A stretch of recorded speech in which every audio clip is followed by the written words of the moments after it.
Et si je vous disais que la CIA avait financé secrètement l'adaptation d'un livre pour en changer la fin? Bienvenue dans mon cabinet de curiosité, c'est Charles Miraskil et aujourd'hui je te révèle le secret le plus incroyable sur un livre qui parle de manipulation. George Orwell, je l'ai découvert avec ce livre, 1984, Big Brother, la surveillance, la pensée contrôlée, la vérité qu'on réécrit. C'est ce livre qui m'a donné envie de lire. Je suis tellement fan que je l'ai en plein d'édition. En roman graphique, en livre de poche, et même en version manuscrit pour être sûr d'avoir la vision de l'auteur.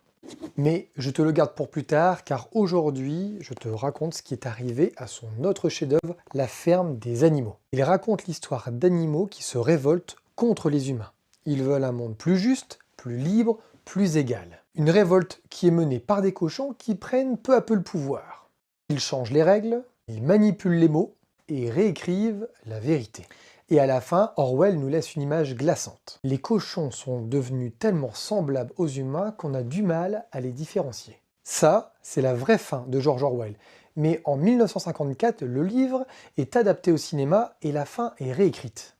Dans ce film, les animaux se révoltent à nouveau contre les cochons. Une fin plus simple, plus rassurante, plus utile aussi. Car ce film, réalisé en pleine guerre froide et financé en partie par la CIA, et modifie la fin pour coller à la propagande de l'époque. L'œuvre qui dénonçait la propagande et la réécriture de la vérité est elle-même modifiée. Alors posez-vous la question, qui écrit l'histoire? Celui qui l'écrit ou celui qui a les moyens de changer la fin? Le plus orwellien dans cette histoire, ce n'est peut-être pas la ferme des animaux, mais ce qui est arrivé à la ferme des animaux. Si tu veux plus d'histoire et plus de secrets, je te laisse t'abonner et nous on se retrouve sur scène.